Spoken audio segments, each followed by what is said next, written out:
y Hernández ya están aquí. Ellos no saben nada y así nos va. Conciudadanos, bienvenidos a una nueva jornada de lucha por la opinión libre y la información transparente. Bienvenido, Ian Martínez, Bururú, ¿cómo estás? ¿Te va? ¿Todo bien? A través de los micrófonos de su RCR 750 AM, donde lo bueno une. A esta hora les damos la bienvenida a nombre del gran equipo que encabeza en la gerencia general de la estación, Jaime Nestares en la gerencia de producción, Wilix Arcaya en la producción, Carla Sons en los controles. En realidad es Víctor Mejía, pero Bururú es así de fastidioso, él no se para ahí de la silla. Párese, Bururú, por favor, ceda el paso a las nuevas generaciones de este país. No, mentira. Y en la conducción, Daniel Lara y quien les habla, Neomar Hernández.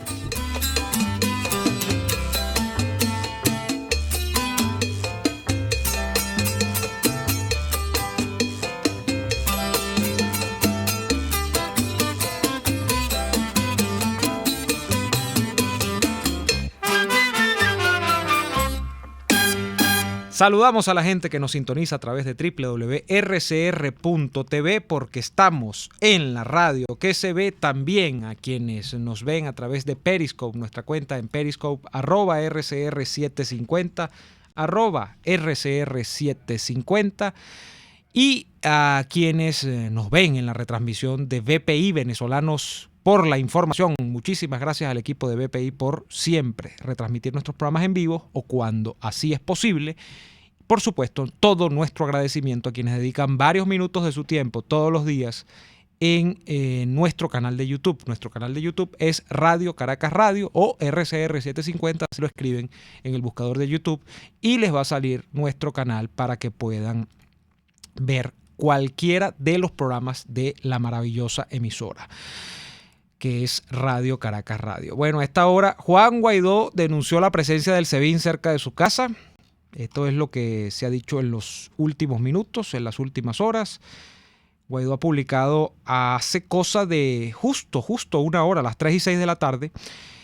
Mandan su grupo de exterminio a la esquina de mi casa y apenas llego se van corriendo. Estos agentes del SEBIN deberían pensar que mandaron a secuestrarme o a los que me dispararon en Lara. La dictadura los dejó solos y presos. Se refiere, por supuesto, a los otros agentes, ya no los de Caracas, sino los del estado Lara, que estuvieron en el lamentable acontecimiento del fin de semana. No se presten para aventuras, nos vemos el 10. Bueno, sí, efectivamente ya faltan 5 días para que se materialice. Lo que se supone o se presupone es la vuelta a la calle de los sectores que respaldan la lucha de Juan Guaidó. Y sobre esto yo siempre adelanto los criterios que corresponden, que son más o menos los de un liberal, los de alguien que respeta lo que piensan, de cómo piensan. Y desde el punto de vista de las expectativas, sí, yo siempre soy muy claro con ustedes, porque a mí no me gusta caerle a coba a nadie. Yo tengo unas expectativas de moderadas a ninguna con el tema del 10 de marzo. O sea, yo no veo sustancialmente que el tablero mayor de juego, que en Venezuela es el tablero internamente de los militares, se haya movilizado decididamente en una dirección contraria, que es la deseable, a la de los intereses de la crápula que nos gobierna a nosotros en estos tiempos. Entonces, como eso es así, y como además internamente parece cerrada la ruta de la resolución pacífica, electoral, y todo lo que tiene que ver con lo deseable en un mundo y en un país, por supuesto, democrático. La marcha del 10 de marzo, a mi criterio, va a ser un efecto o va a ser un evento, repito, de calle más, donde, bueno, allí se producirá una manifestación de calle que puede ser numerosa. Yo no me atrevo a hacer predicciones, yo no soy de los que caen en el grupo que dicen que no, que nadie va a salir a la calle en dejar a Guaidó solo. No lo sé si va a ser así, porque habría que empezar entonces a parametrizar de qué es mucho y qué es poco en el actual contexto sobre una manifestación de calle. Bueno, depende si lo vemos con una cámara, lo vemos con la otra, lo contamos en pies, en metros cuadrados, en pies cúbicos, como quieran ustedes. Pero el hecho es que yo creo que esa actividad se va a llevar a cabo y probablemente salvo evento contrario, es decir, salvo que haya una agenda que esté muy bien guardada y que funcione en torno a cosas que uno no conoce, que puede ser perfectamente, que haya cosas que uno no conoce, porque uno no lo sabe todo, y yo generalmente sé poco o nada. Yo entonces de lo poco o nada que sé, yo trato de analizar, que es lo que más me gusta hacer, haya entonces una ruptura con esta especie de inercia sepulcral que tenemos nosotros desde hace como 6 meses para acá. Para nadie es un secreto que la lucha de Guaidó desde el segundo semestre del año pasado mermó muchísimo en cuanto a emotividad y a efervescencia de calle, en cuanto incluso al ánimo y el fervor popular que despertaba. La gente comenzó en Venezuela no a odiar a Guaidó ni mucho menos, sino que la gente comenzó en Venezuela a hacer su vida en medio de una decisión que era muy personal de si se quedaban o si se iban del país. Si se iban del país, pues botaban tierrita o trataban de hacerlo. Nunca se puede hacer. El que se va de Venezuela, se los digo por lo que conozco, por amistades, familiares, etcétera, nunca realmente se va de Venezuela. La gente que se va de Venezuela se va con un pie y con el otro se queda plantada acá, por las preocupaciones, por los afectos, por toda una cantidad de cosas. Pero si no hacías eso y si tenías que quedarte en Venezuela, entonces la gente tomó como una especie de actitud en medio de su psique de vivir y desapegarse un poco de la política, lo cual es terrible porque, bueno, por ejemplo, para el caso de quien está acá, la política es casi que mi día a día, ¿no? Entonces, bueno, hay mucha gente menos dispuesta a escuchar lo que yo tenga que decir, pero bueno, es lo natural en una sociedad que se ha hartado de que el camino de la política no le haya llevado a nada en 20 años. Y donde el camino de la política real del poder en Venezuela sea solamente que el chavismo haya sobrevivido a 20 años acá y siga gobernando este país, mal gobernándolo, si es que se puede acuñar un término. Entonces, en ese sentido, como no es un secreto que esto se ha producido, bueno, la gira que hizo Guaidó internacionalmente le dio un impulso bastante fuerte, diría yo, en términos de la reanimación de la tropa, de la reanimación del espíritu de los seguidores que tenía Guaidó y que tiene el antichavismo en Venezuela, pero luego de un mes de que Guaidó haya regresado a Venezuela, casi un mes, se va a cumplir en estos días, creo, todavía las expectativas en el caso mío son moderadas porque yo no veo que sustancialmente luego de un mes la ecuación se haya cambiado, al menos públicamente, mucho. Lo que hemos visto en este mes es, por ejemplo, cosas llamativas, lo hemos comentado, el tema de una especie de pugilato interno entre unos grupos mafiosos en los que se han convertido las policías y que, por ejemplo, uno de esos grupos estuvo presente, o parte de esos grupos estuvieron presentes en la última tentativa de agresión que tuvo Guaidó en Barquisimeto, Estado Lara. Han estado presentes en las propias pugnas internas que se han visto nada más y nada menos que en la autopista principal de Caracas, y así una suerte de eventos aislados, al parecer, pero no tan aislados cuando se le mete el ojo completo, que se han producido en distintas partes de la geografía nacional. Funcionarios que han sido asesinados misteriosamente, pronunciamientos por aquí, pronunciamientos por allá, pero eso todavía está en desarrollo. Entonces, el caso es ese, pues. Yo tengo unas expectativas para quienes me han preguntado, porque quieren que uno se pare aquí con un ametrallador, un Gatling, una cosa de esa, que las ametralladoras de Al Capone, que parece que no se le acaban las balas, ¿no?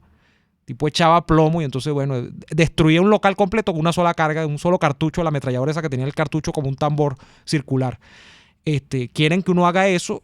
No, yo lo que digo es lo que quería más o menos reflejar es lo que acabo de decir. Y en ese sentido, bueno, hay gente que tiene la aspiración de que su puesta nuevamente en la calle, o sea, de su marcha, su manifestación, vaya a incidir realmente en la resolución del conflicto, pero yo he dicho desde hace como 2 o 3 años que yo, aunque considero que las marchas son importantes más por lo que hablan en cuanto a actos de resistencia frente a una tiranía, que es lo que tenemos en Venezuela, son más importantes por eso que por el hecho mismo de que puedan ellas por fuerza propia derrocar a esa tiranía. Una marcha no saca una tiranía. En mi criterio no es posible, lamentablemente, que eso se produzca. Eso hace que la acción que tengamos los ciudadanos y que podamos adelantar los ciudadanos para cambiar nuestra situación política sea, por no decir nula, ilimitada. No me gusta decir nula, porque nula es que no podemos hacer nada. Y yo no creo que eso sea así tampoco. Pero es limitada. Aquí, lamentablemente, hay unos juegos de poder que sobrepasan la capacidad de acción de los ciudadanos. Y eso es lo que uno ve incluso a través de la sangre en tantos años. Porque lamentables son los ejemplos, por ejemplo, de muchachos que creyeron y que aquí hemos escuchado por horas, si sumamos todos los minutos que acumulan familias y familias que se han expresado a través de estos micrófonos por años, cómo se mataron a muchachos acá en el año 14, cómo se mataron muchachos en el año 16, en el 17 y hasta el propio año pasado también, en las manifestaciones de calle, porque se pensaba que un acto voluntarista podía cambiar el mundo. ¿Y quién no quiere cambiar? No el mundo, sino este país, desde hace muchos años. Pero bueno, lamentablemente hay juegos de poder por encima de la capacidad de acción que un ciudadano desarmado, más allá de que sea 1 millón que esté en la calle, puede causar en estas circunstancias. Ya se ha hecho antes. Esa es la otra. Aquí no hay ninguna novedad. Ya se ha hecho antes la manifestación multitudinaria, la marcha de marchas, la toma de Caracas, la toma de la Gran Caracas, la toma de Venezuela, la mamá de las marchas, todo. Y repito, eso no ha provocado por fuerza y combustión propia que el régimen haya colapsado. El régimen no colapsa no porque no tenga apoyo popular, no porque la gente se exprese o no, porque eso pasa en las democracias. En una democracia tú metes 1 millón de personas en una calle, lo haces un día, lo haces a la semana siguiente y lo haces pacíficamente. No estoy hablando de montar unas brigadas de camisas pardas ni nada, ni manchar, ni como los nazis o los fascistas italianos, la marcha sobre Roma, ni la noche de los cristales rotos, nada de eso. Yo no estoy hablando de eso. Estoy hablando de una marcha pacífica que ocupe un espacio allí, una marcha protesta pacífica. Tú metes 1 millón de personas en una calle, en una avenida principal de la capital de un país. Luego las metes otra vez la semana siguiente y haces esto 3 veces. Mira, y es que el régimen no es que te digo que se tambalea, es que cae como un mango cuando es una democracia. Porque queda absolutamente en entredicho su legitimidad. Y esto no es teoría política, esto es la realidad. Un régimen que no puede contener a través de las cámaras que se muestre una situación donde tienes 1 millón de personas 3 veces seguidas en menos de un mes en las calles, el régimen por lo mínimo empieza a llamar a la oposición. Eso es lo que hacen generalmente estos regímenes para no terminar renunciando los presidentes. Entonces llaman a la oposición, le ofrecen cosas, desaprueban leyes o decretos que han aprobado para darle alguna contentura a sus adversarios. Y entonces el régimen, las más de las veces, ni siquiera entonces es que concede, sino que termina entregando la presidencia porque no se puede sostener en un estado de opinión pública. Pero repito, eso no es Venezuela. Venezuela es otra cosa. En Venezuela se han metido no uno, varios millones de personas en las calles de las distintas ciudades del país. Ni siquiera solo Caracas. O sea, esto no es un problema que ni siquiera es que es Caracas.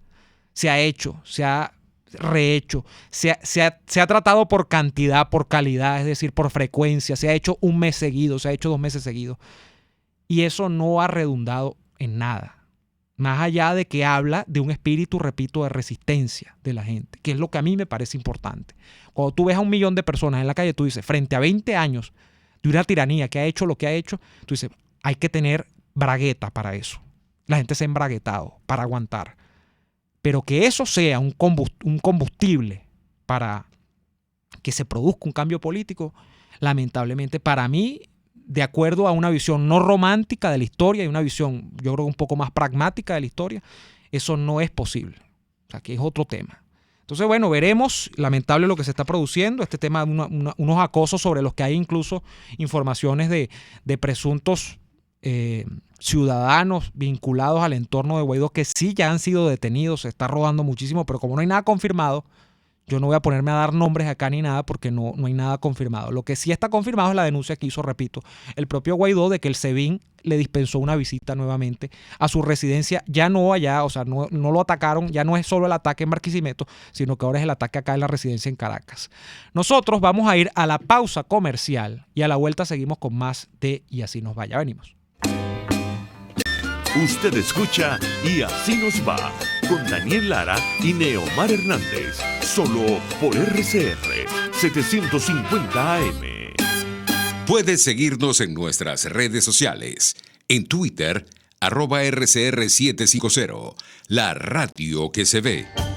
Oh, el risotto, qué invento más maravilloso. Y en Il Sapore de la Nonna te ofrecen los más deliciosos, los mejores, como el risotto caramelizado, acompañado de trozos de pollo, camarones, tocineta y una salsa de caramelo para chuparse los dedos. O el risotto di Baio, con queso fresco, lomito y una salsa al pesto que te dejará sin palabras.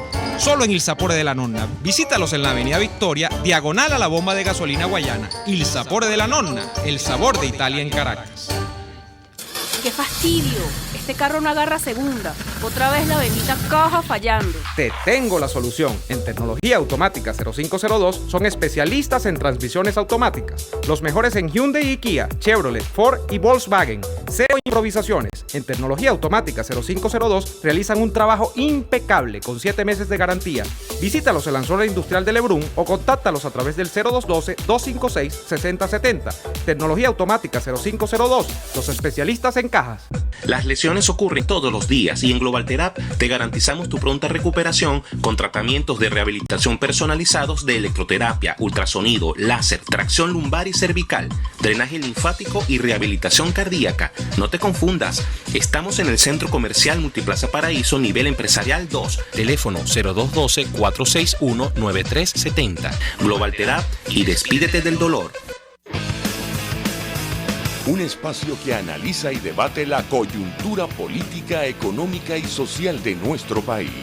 Acompañe cada mañana a la periodista María Alejandra Trujillo en Palabras más, palabras más, palabras menos. Palabras más, palabras menos. Informes, entrevistas, análisis y discusiones sobre los temas de actualidad. Es lo que más te puedo dar, es lo de siempre. Palabras más, palabras menos. De lunes a viernes, de 7 a 8 de la mañana, por RCN 750 AM. Palabras más, palabras más, palabras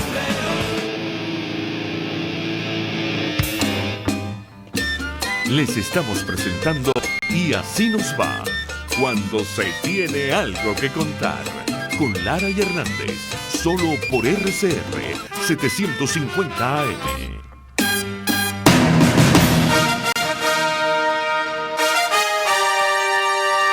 Nuestra historia encierra momentos memorables y trascendentes, actos valientes y grandiosos, victorias y derrotas. ideas y propuestas basadas en el respeto y la libertad. Acompáñanos a recordar y analizar los discursos que marcaron la historia de Venezuela. La política y sus actores. En primera fila. Voces de la democracia. Bien, estamos de vuelta en Y así nos va. No tenemos a Daniel. ¿Qué pasó por acá? Hoy tenemos acá mientras resolvemos el tema, siempre pasan, son los enanitos verdes que andan por allí haciendo peripecias. Tenemos acá a nuestro querido amigo, aquí teníamos una conversación fuera de cámara sobre otra cosa.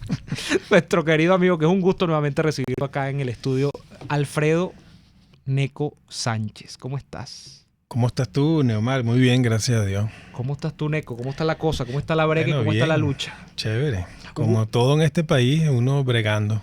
Alfredo siempre lo decimos, ¿no? Alfredo tiene peso específico propio. Alfredo está dedicado, además, la última obra que vi tuya fue maravillosa, que la vimos en el Trasnocho. Incluso, además, luego de eso, que hiciste la puesta en escena. Yo soy muy malo, no es que no recuerde la obra porque sea mala ni nada, Alfredo, sino que es que yo tengo muy mala memoria. Ahorita me recordarás cómo se llamaba la obra en la que estabas actuando, pero luego sí recuerdo el título de lo que vi después, que es ese extraordinario homenaje que hiciste, la reproyección de un documental que se hizo hace, ¿qué? 20 años tenía de hecho. Sí, documental. Cumplió 20 años el año pasado. De tu papá, Alfredo Sánchez Luna, Alfredo Sadel. Es un documental que a mí me hizo llorar, Alfredo, en la sala, en una de estas salas del Teatro Trasnocho allá en Las Mercedes, que se hacía un pasaje completo desde los inicios de Alfredo Sadel, su juventud en Caracas, la militancia política de Alfredo Sadel, que mucha gente la desconoce, no es una de las cosas por las que obviamente la gente va a conocer a Alfredo Sadel, como incluso casi que fundador de Acción Democrática, muy cercano a la élite fundadora de Acción Democrática. Y luego todo ese trasiego de Alfredo Sadel por el mundo del canto lírico, ¿no? y de la ópera. Hizo lo que quiso Alfredo Sadel porque además le sobraba talento para eso. Entiendo, y sobre eso es que vamos a tener en un rato un audio bien interesante, que estás nuevamente montado en un proyecto para... yo creo que esto es un tema de memoria histórica, Alfredo, sí. de que no se olvide la gente de ese gran cantor de Venezuela que fue Alfredo Sadel. ¿Qué viene por allí para seguir recordando a Alfredo Sadel? Bueno, en realidad creo que mi papá ha tenido bastante con esta película que yo le hice y todas las reediciones que he hecho, en las cuales esas versiones especiales han tenido siempre un extra de material que no entró en la película y que yo en las ediciones especiales he logrado colocar, ¿no? Como por ejemplo una actuación que él hizo en la NBC cantando Granada en inglés y en español cuando él tenía 20 y pico de años, ¿no? Uh-huh. Y así material que, por ejemplo, de entrevistas con Plácido Domingo, con mucha gente, con Celia Cruz, con Simón Díaz, un poquito de esas cosas que no entraron en la película, pero que son valiosas y las he ido reeditando en esas versiones. Pero ahora estoy en un proyecto que va a comenzar con los grandes de la música venezolana. Son micros documentales para las redes que van a tener como norte, pues dar a conocer sobre todo la obra de quienes han hecho un gran aporte a la música venezolana, pero cuya difusión no es tan masiva como por ejemplo un Alfredo Sadel, ¿no? Por ejemplo, uno dice Alfredo Sadel y uno piensa en muchísimas cosas que significa, pero realmente poca gente conoce lo que él hizo. Es verdad, eso también sigue siendo un reto para nosotros en el futuro, que nuestros grandes artistas, nuestros grandes hombres se conozcan a plenitud. No es que la gente sepa uno que otro detalle o que sepa algunas cosas, sino que realmente se tenga un conocimiento exacto y bien profundo acerca de cada uno de ellos. Y vamos a empezar con la música, pero tenemos idea de seguir haciendo esto mismo con otros artistas y con otros grandes personajes de la vida. ¿Y qué elenco te has planteado para esa lista? Bueno, tengo 10 que vamos a comenzar, pero el primero que ya tengo listo el guión, lo escribió Aquilino José Mata, uh-huh. Es sobre el gran Chelique Saravia. Claro. Está bien. También eso es primicia. También en la onda de los adecos, ¿no? Sí. Chelique Saravia, que fue muy, muy popular. ¿Causalmente? Sí. ¿O casualmente? O casualmente, no lo sabemos. Mira, Alfredo, hablando de adecos, hablando de Chelique, que tiene una historia también vinculada a Carlos Andrés Pérez. Vamos a escuchar una cosa por allí. Okay. A ver, y venimos y comentamos. Arráncame la vida con el último beso de amor. Yo conocí a Alfredo Sadel toda la vida, pero me vinculé más cercanamente a él en el exilio, porque él salía en plena auge de su tiempo de cantante, y él, con gran valor cívico y con gran sentido de la amistad, siempre nos buscaba a los exilados y nos ayudaba a los exilados. Y de ahí en adelante vino una vinculación que nos hermanó hacia el futuro. Todavía siento la emoción de aquellos gestos. Por eso hoy, en la Casa Presidencial, este homenaje a Alfredo Sadel y de entregar su álbum, lo hago en propiedad, seguro de que interpreto a mi patria en nombre de Venezuela, Alfredo Sadel.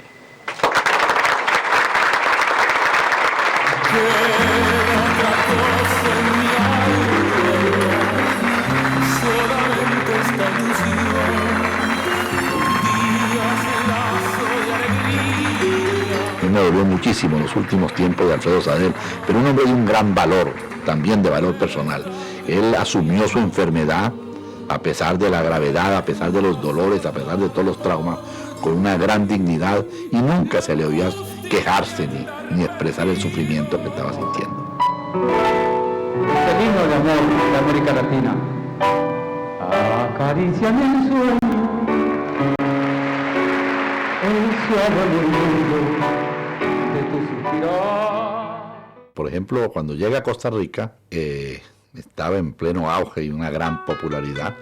Entonces, uno de las actuaciones lo ofreció para los exilados venezolanos.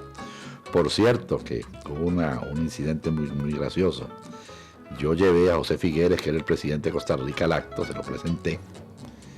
Figueres participó en ese acto y luego Figueres lo invitó para que fuera al día siguiente conmigo a almorzar en el Palacio Presidencial. Bueno, yo era un hombre muy amigo del presidente de Costa Rica, entraba y salía de Palacio cuando quería, pero a ese día que voy con Alfredo Sadel, se había producido un cambio de toda la guardia. De manera que cuando llego a la puerta a mí no me conocían, pero conocieron a Alfredo, entonces Alfredo me entró a mí en lugar de entrarlo a él. Miren, escuchábamos a Carlos Andrés Pérez y vamos a hacer una cosa, vamos a ir a la pausa comercial.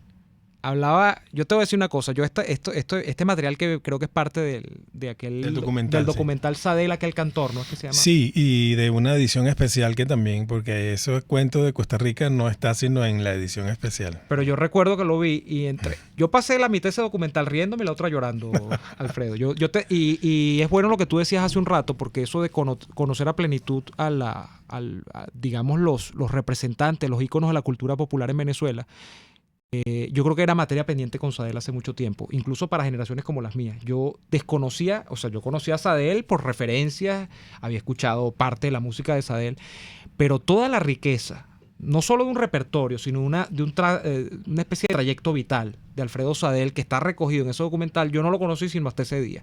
Que no sé por qué, quizá por yo haber estado vinculado a Acción Democrática, quizá por ver uno reflejado en ese documental una Venezuela que ya no existe. Creo que tú lo decías ese día en tus palabras cuando hiciste una especie de introito al tema del documental.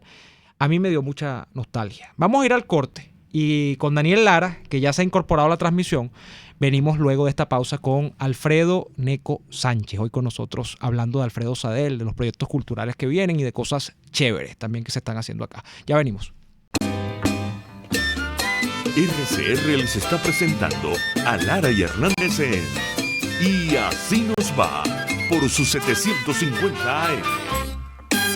Puedes seguir nuestra programación a través de rcr.tv, la radio que se ve. Cuando de helado se trata, la cremosidad lo es todo. Por eso en Il Cuore di Gelato se esmeran en producir los helados más cremosos, de frutas, Nutella, arequipe o pay de limón.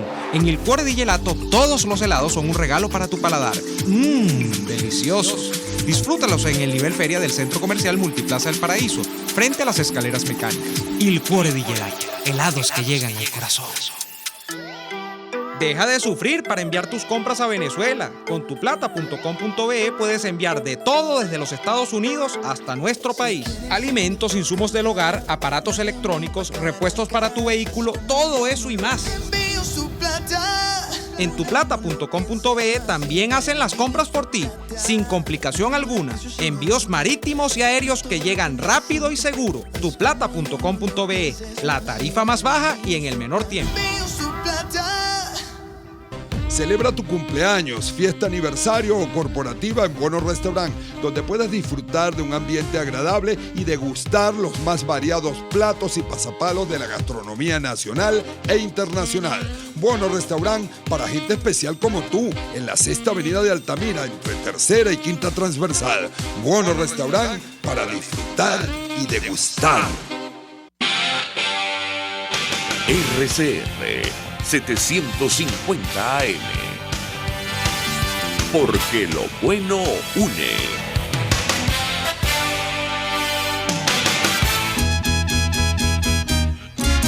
Desde los sectores populares del país se escucha una clara señal. Es el radar de los barrios. Evelyn Martínez y la red de ciudadanos le invitan a identificar amenazas, ubicar soluciones y hacer seguimiento eficiente a las problemáticas de cada sector. Un espacio contra la polarización donde se construye de abajo hacia arriba y de adentro hacia afuera. El radar de los barrios, de lunes a viernes, a partir de las 10 de la mañana, solo por RCR 750 AM.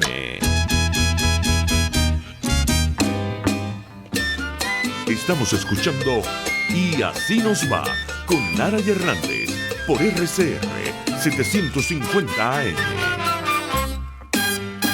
De vuelta en Y Así Nos Va, Daniel Lara, bienvenido, buenas tardes.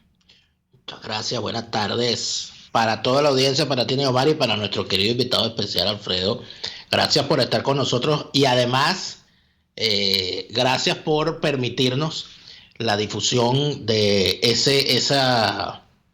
esa parte del documental que debo indicar que se la pedí personalmente a Alfredo porque es una de las es un discurso muy poco conocido de Carlos Andrés Pérez, ¿no? Para empezar. Que fue esa condecoración a Alfredo Sadel. Yo no sé cuánto tiempo, porque ya estaba bastante enfermo, ¿no? Tu papá, Alfredo. Sí. ¿Cuánto tiempo? No sé cuánto tiempo después murió tu señor padre, pero creo que fue unos meses luego, ¿no? Así es.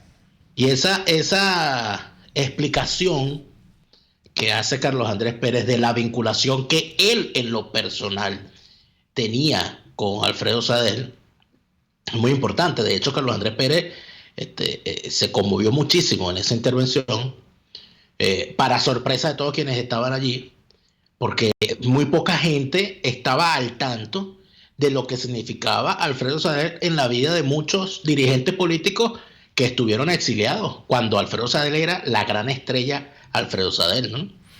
Bueno, te voy a decir algo más. A mí me dijo una de las hijas de Carlos Andrés Pérez que era la primera vez que había visto a su papá casi llorando. Uh-huh. Yo creo que sí lloró porque se le ven los ojos bien aguados y bueno, él lo dice ahí en este fragmento que yo les agregué, que es que esa emoción que él tenía era cuando él recordaba que mi papá aparecía a los 24 y 31 con todos los exiliados de Costa Rica con regalos. El Papá Noel, pues el San Nicolás de... Papá Noel, vamos a decirle San Nicolás, para evitar el... Y esos eran los regalos de los exiliados que en ese momento pasaban roncha ya, como se dice ahora, en el exilio, ¿no? Ahora, fíjate algo, porque mucha gente a veces cree, o sea, que hay un problema de sobre exposición del tema cotidiano político, que lleva a la gente a pensar que cuando uno no habla directamente de la cotidianidad, de lo que está ocurriendo ahorita, en este momento, está dejando de hablar del país.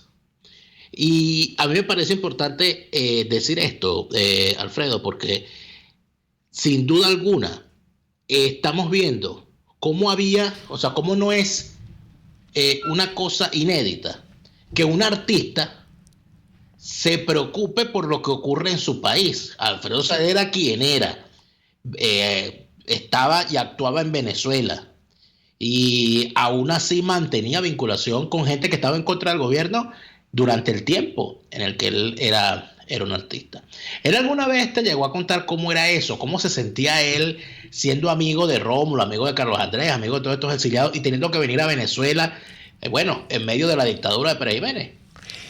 Bueno, qué bueno que me haces esa pregunta, porque yo desde que entré aquí con Neomar quería decir esto. Y es que, como muchas veces dices tú arrancando el programa, yo estoy sumamente molesto, Daniel. Porque es que, fíjate, la gente no entiende, la mayoría de la gente pareciera no entender que hay gente con un espíritu crítico y que esa gente es lo más valioso que podemos tener en un país. Es decir, si no hay quien sacuda los cimientos de la sociedad, ¿qué pasa en esa sociedad? No pasa nada, los mediocres reinan a sus anchas. Entonces, cuando digo que estoy molesto es porque veo que mucha gente se molesta con estos comunicadores sociales que ponen el ojo crítico donde hay que ponerlo, ¿verdad? Donde es necesario un ojo, una lupa, para que el país entienda que no es que nosotros estamos aquí llevados como borregos. Es decir, nosotros tenemos que pensar muy bien qué es lo que vamos a hacer con nuestro país. Este es el momento de hacerlo.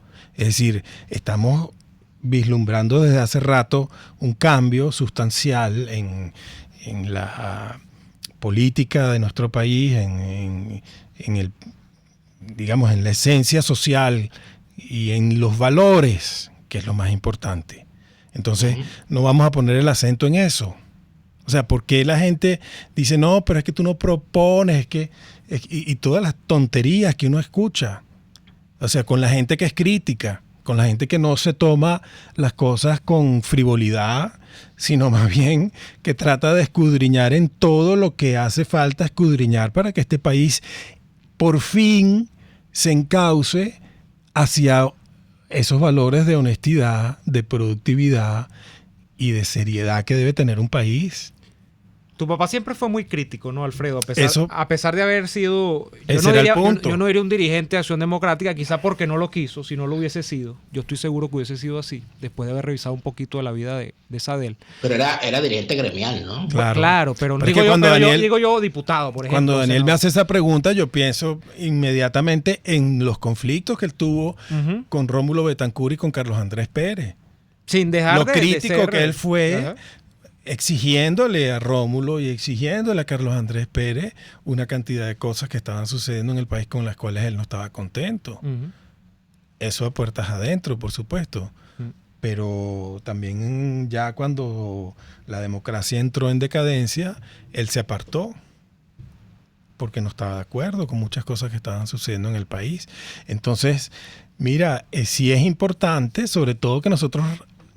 Ya me gusta hablar de rescatar la memoria, sino que nosotros volvamos, como hacen todos los países que han pasado por crisis tan severas como las de Venezuela, volvamos a nuestra historia y entendamos que la tenemos que mirar con ese ángulo en el cual nosotros vamos a mirar hacia atrás sin querer revivir nada. Lo que pasó y ahora es otro cuento y hay otros protagonistas y hay otra gente.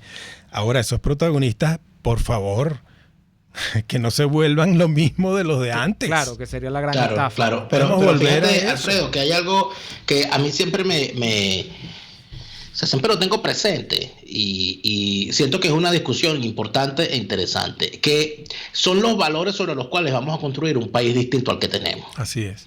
Porque el país que perdimos tenía unos valores que, visto la distancia y visto el resultado, tenemos que decir, algunas falencias tenían como para que pudiesen ser utilizadas también para montarse sobre ellos esta desgracia que estamos viviendo hoy. Así es.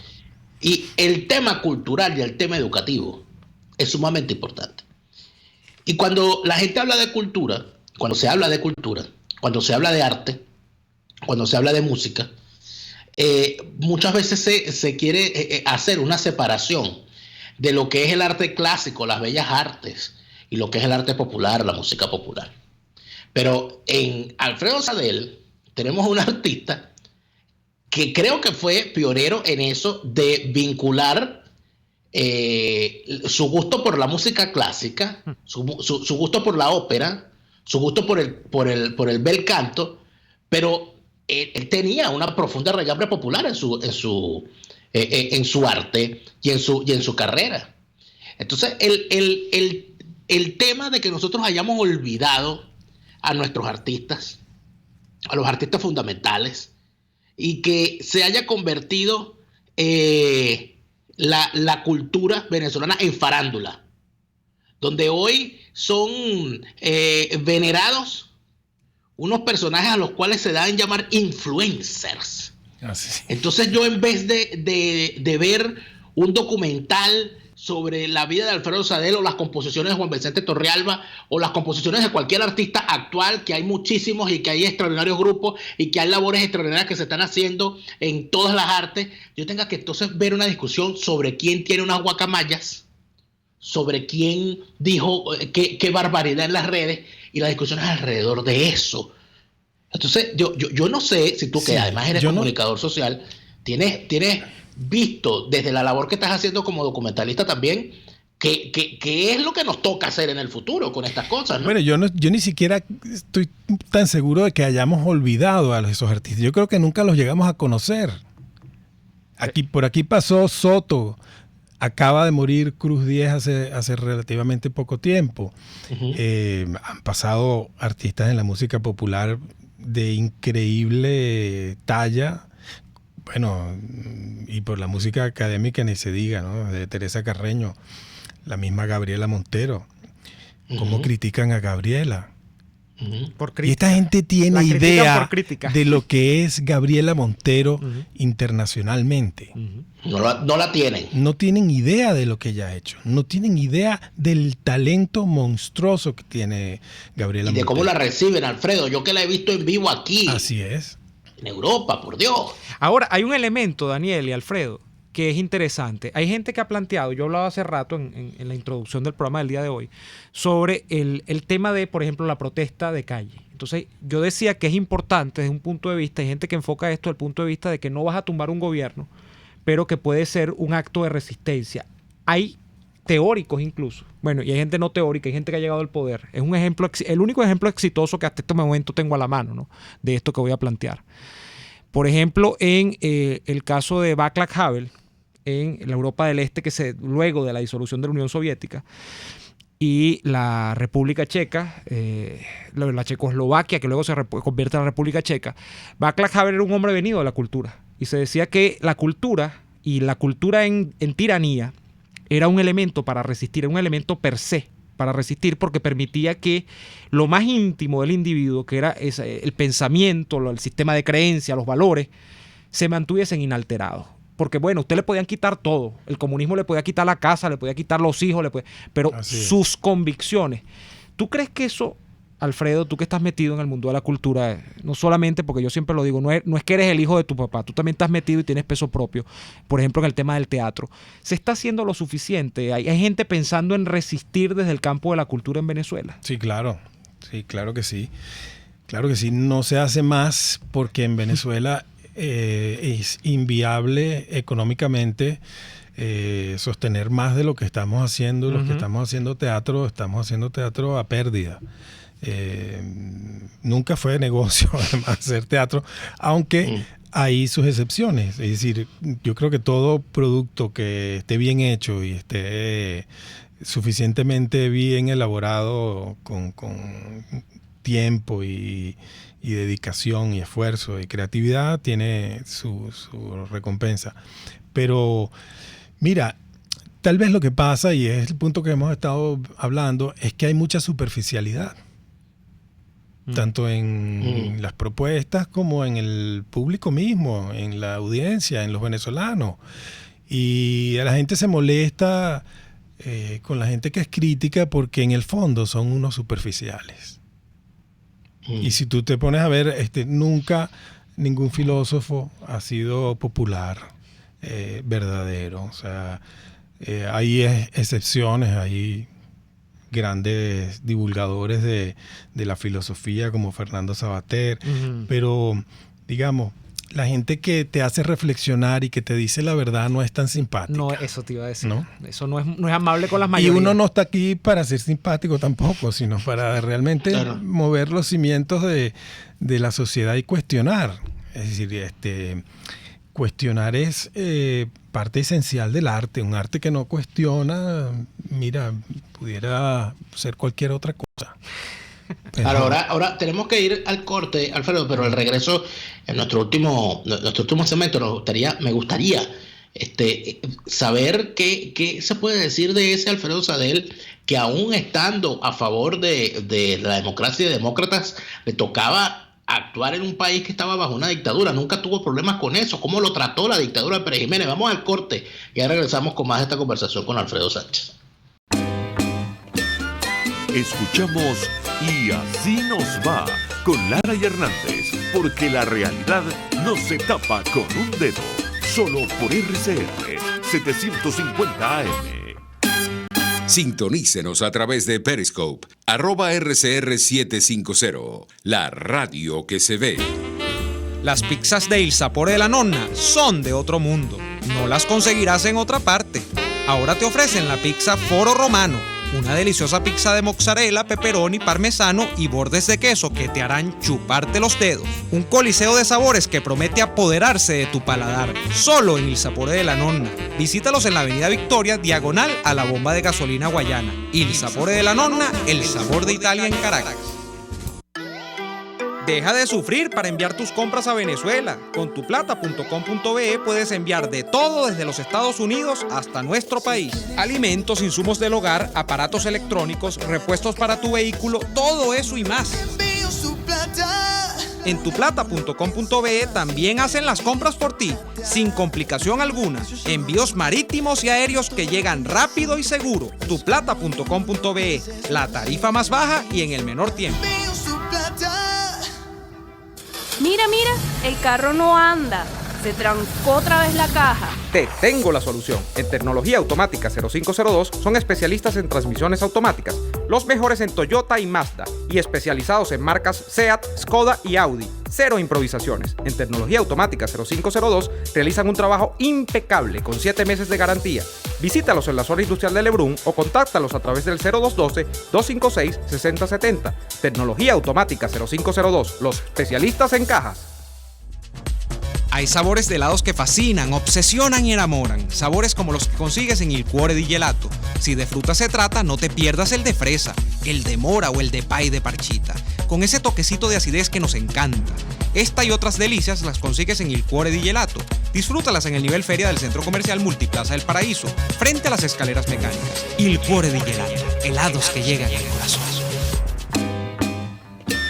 Les estamos presentando Y así nos va, cuando se tiene algo que contar, con Lara y Hernández, solo por RCR 750 AM.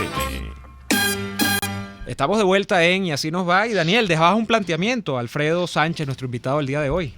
Así es, la pregunta es, ¿era Alfredo Sadel, tu papá, amigo de Rómulo Betancourt, amigo de Carlos Andrés Pérez, amigo de la mayoría de los adecos, era cercano a los adecos, era adeco quizás para aquel momento? ¿Y cómo lo trataba la dictadura de Pérez Jiménez?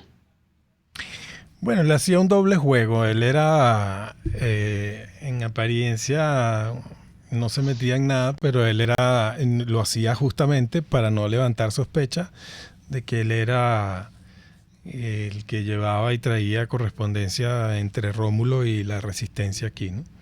De hecho, él fue el que introdujo el libro de Venezuela, Política y Petróleo.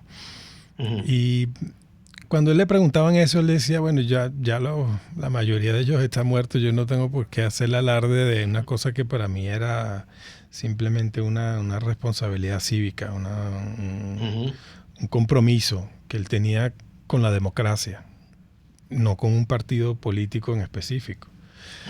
De manera que la dictadura lo invitaba a todas las cosas, él trataba de eludir la cuestión, no tanto como Juan Vicente Torrealba o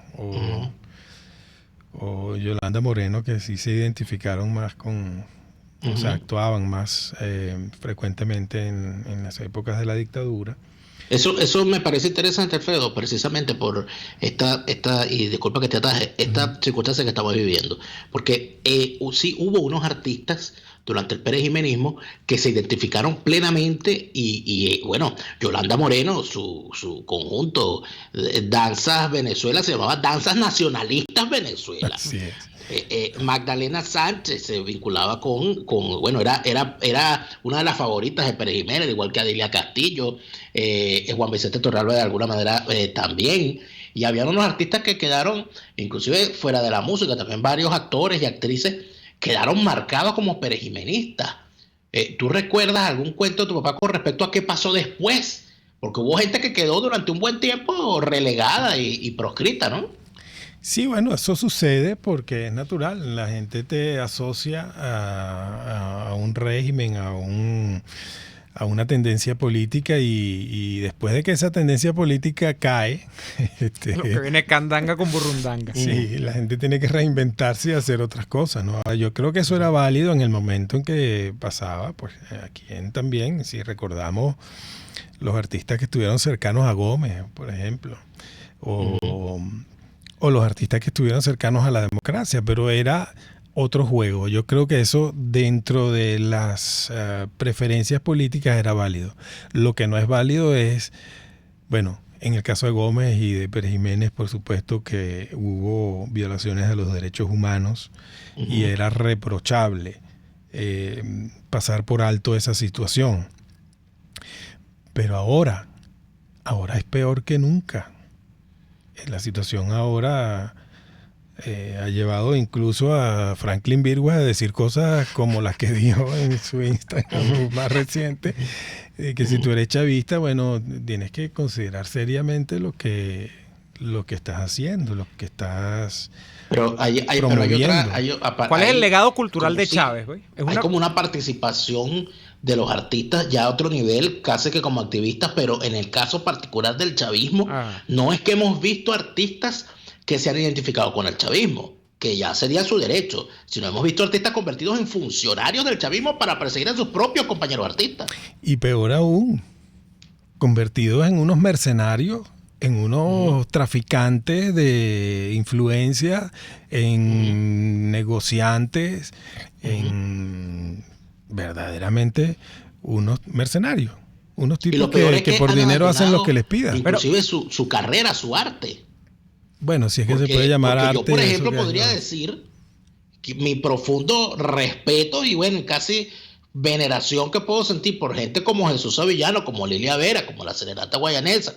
Sí. Inclusive mi respeto a la obra de un hombre como Carlos Apurua, pero entonces o de Román Chalbó, pero llegó el chavismo y esa gente se secó. O sea, yo a Carlos Apurua no le he visto más nada desde que llegó el chavismo, que no sea su participación en la política. Bueno, ahora que lo dices, me recuerdo a mi papá diciéndome de algunos de esos personajes que fueron ensalzados en la que ellos despectivamente llamaban la Cuarta República, que hicieron todo lo que les dio la gana y fueron creativos solamente cuando estaban en la contracultura, y ahora que llegaron al gobierno perdieron lo poco o nada que tenían, porque para mí, como decía mi papá, eso eran falsos valores. No, y un artista, indudablemente, el bien más preciado que tiene es la libertad creativa. Si pierde la libertad, es como dice Daniel, se seca, porque no puede hacer más nada. O sea, ahora imagínate que te den dinero a ti. Porque es que no tenían talento antes de... Exacto. No tenían talento. Imagínate que te den dinero a ti para hacer una película donde critiques todo del sistema político y encima de eso tú después digas que es que a ti te trataron mal, que te segregaron, que era... Bueno, que se veía en cara dura. Tú estás hablando de lo que le hacían, lo que hicieron varios cineastas en la época de la remodelación. Lo que hizo Román Chalbó. Chalbó lo hizo. Nombre y apellido. Y ahora dice que fue ahora se victimiza diciendo que fue un perseguido toda la vida y que bueno, habría que ver. Se nos acabó el tiempo, Alfredo. Como siempre.